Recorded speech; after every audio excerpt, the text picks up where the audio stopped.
All right, my name is Byng, and I'm up here at the East Idaho Tying Expo. And what I'd like to tie for you here is it's basically a CDC extended body done. And it kind of derived from, I was taught this a two-feather fly, this old Catskill fly, and I kind of adapted it with using more feathers, so it ends up 4 feathers, and with CDC for the main post and wing on it. What I'm using for a hook here is, what I found out is that since it's an extended body, you have to have a balance between the hook and the body off the back end. You need kind of a really stout hook that gives you a nice plane to tie on. You can't beat the scud type or European nymph check hooks. And this is the ones that have come out recently on the market through Fly Tying Specialties. And it's a web-only outfit, but the hook itself is very high quality and worth looking up and getting if you can get it. So that's what we have in here. And it's just a real nice hook to work with. Standard rusty dun thread, and in usual fashion, I'm going to, this is 6/0, going to coat the area that I'm going to work within with the thread wrap.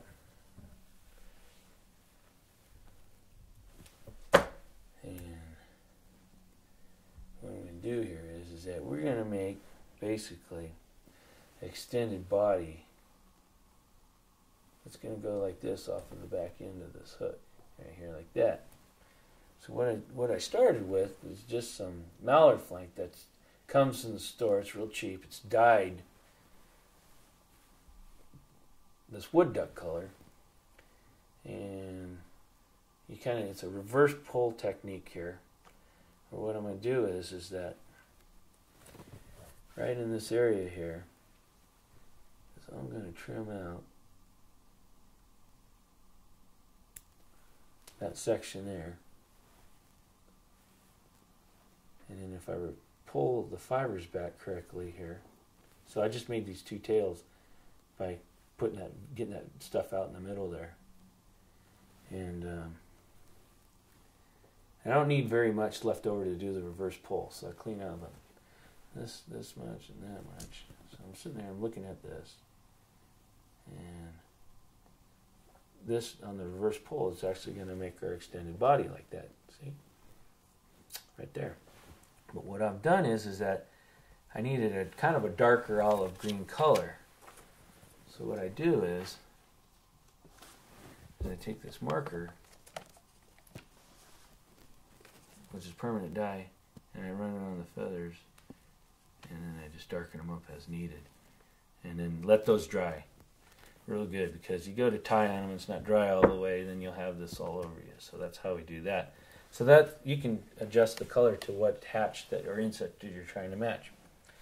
A little bit more yellow for, let's say, like a brown drake, or smaller and more darker gray for a calabatus if you want to make them that small, adjusted according to what you need. So what I got here is one that's already done up and dyed and real nice.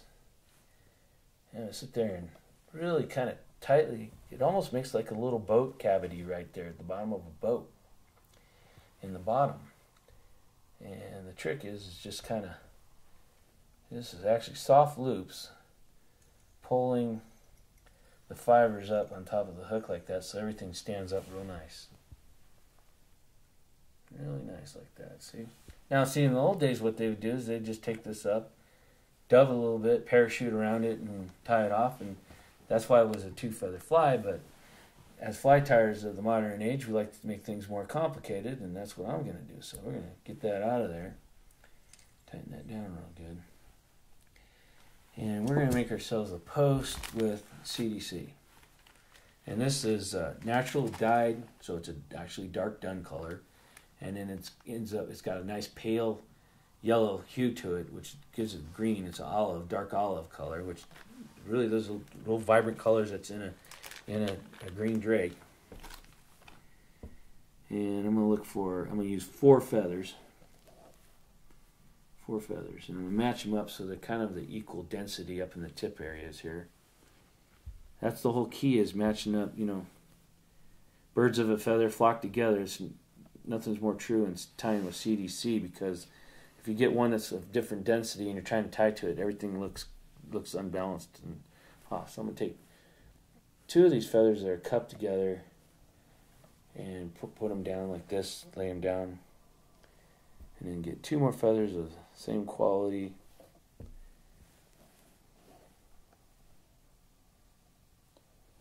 Lay them down, and then I'm going to clean out like this much off of there.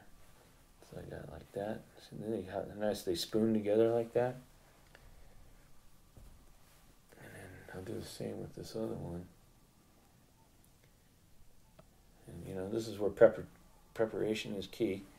Trying to match it all up just as nice and even like that. So typically you're gonna be fighting 4 feathers here for even up the tips. So I work in pairs. So here's one set, and I take the other set. Okay. And what I've done is that they're spooned right here together, going against each other. And I knead them up together like that. So now I got uneven tips, but if I'm really lucky, I can either pull them or shift my fingers where I can get them up close to where they're as even as possible. You're working with 4 feathers. It's a little bit difficult. So I'll keep these together, and I'm always working, kneading them up to where I think I got what my height of my wing is. So I'm going to tie these in with my tips going forward. Once again.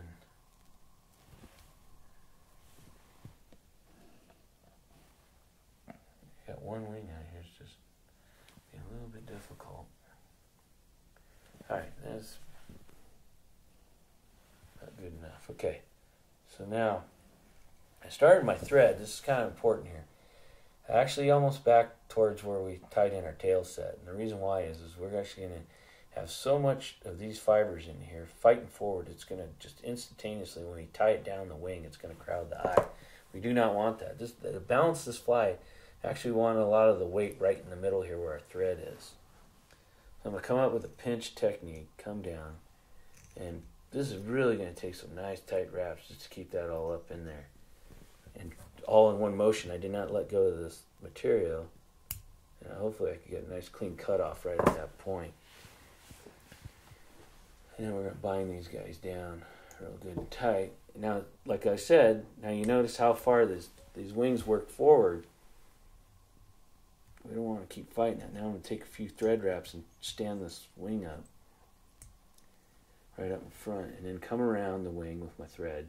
And we'll post this. Make a collar going up this wing at the same, trying to stand it up at the same time.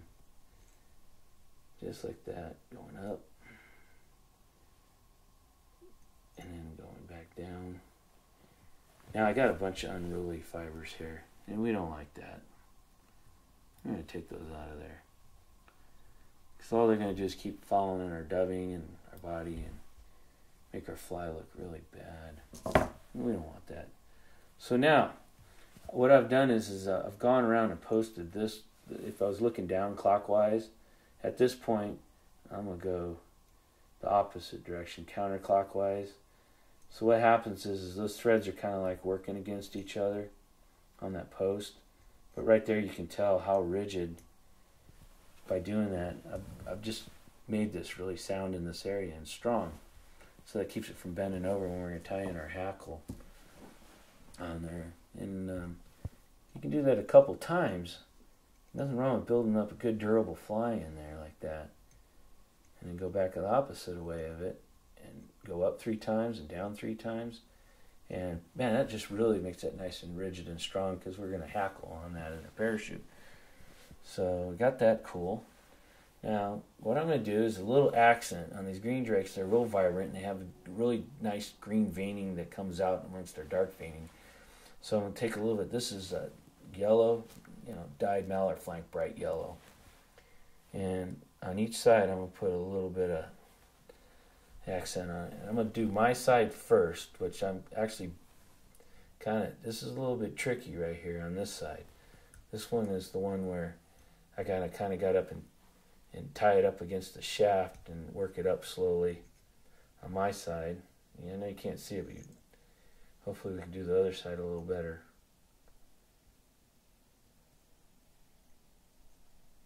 And then I come down and tie that off. Trim that off. And then I'm going to go back and get some more of this mallard flank here. And then on the opposite side over here, I'm going to turn this vise kind of my way. And this is actually really easy on this side to install because I can just do it like that right there and tie that in. See that? And then that gives it those highlights of that speckled wing on each side right there. Kind of kicks it off a little bit. I don't know if it matters to the fish, but as a fly tire, I like it, so it's cool. Alright, now that we got that all said and done and going, we're going to sit there and install our hackle, which is medium done neck. And parachute style, of course. And I like to size my hackle out before I pull it off of the neck. That I got a bald neck and a lot of feathers over here, and that doesn't add up too good. So I'm going a little bit larger than this hook. This is a size 16 hook, but in reality, we're tying actually literally a size 12, 10 fly. So my hackle has to be a little bit on the larger size to really give this the support it needs to suspend the fly. And that'll work pretty good right there. Now to prepare this feather, I'm going to strip out and make myself pretty good stem to tie in on. And I like to tie in right at the front here and then up this post. So just take it, wrap like that. And then I'm advancing up along the shank. Now I'm coming behind with my thread, lifting this hackle up and putting thread wraps going up that collar and then back down. Now what I want to do at this point is I want to check it. And at this point I can see that my hackle is turning the wrong way from how I want to sit there and put it on. It's actually cupped up, and I don't want that. I want it to cup down. So I will actually undo this till I get it right.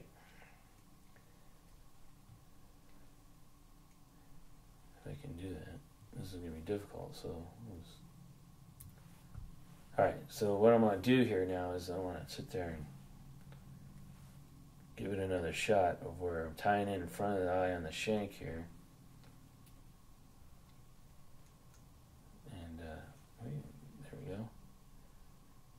Like that. And kind of hold it. If I can hold it out parallel to that, I'm good to go. And then now it's going to do the same thing.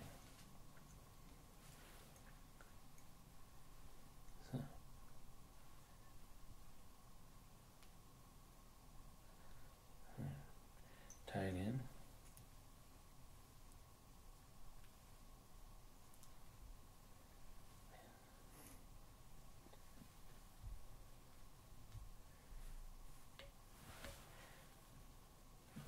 Good thing for editing. Alright, here we go. I'm going to tie it in the hackle here. Going up the post. And I'm going to check it. There we go. So I'm checking to see that the hackle is bending down parallel before I even tie it. You didn't do that, did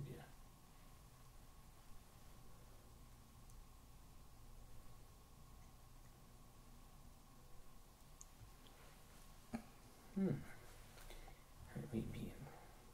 Alright, cool. Okay, we're ready to go here.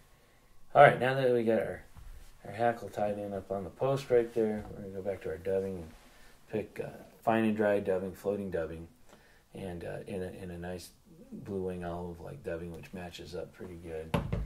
And we'll give our body a little bit of taper here. I'll work my thread back, and I'm most definitely twisting this dubbing in a counterclockwise action. And right at our tie-in point, I'll build up a little bit of area there, move forward into this area, and I have a little bit more dubbing here. And let's see here. So I got this, and I'm just kind of crisscrossing, building up around the wing post area to kind of give the body a little bit of bulk in there.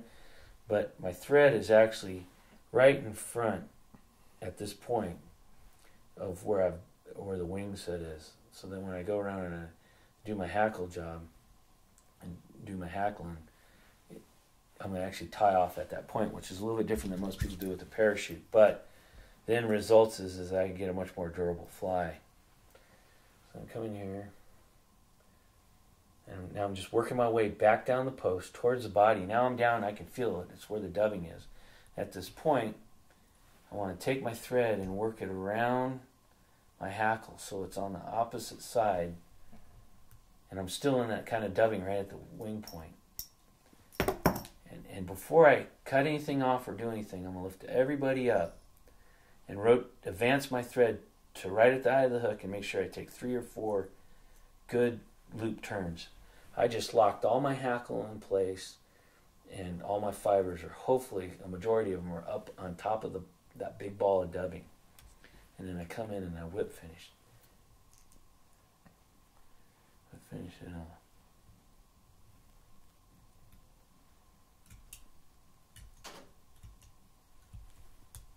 Alright. Oh, that went south.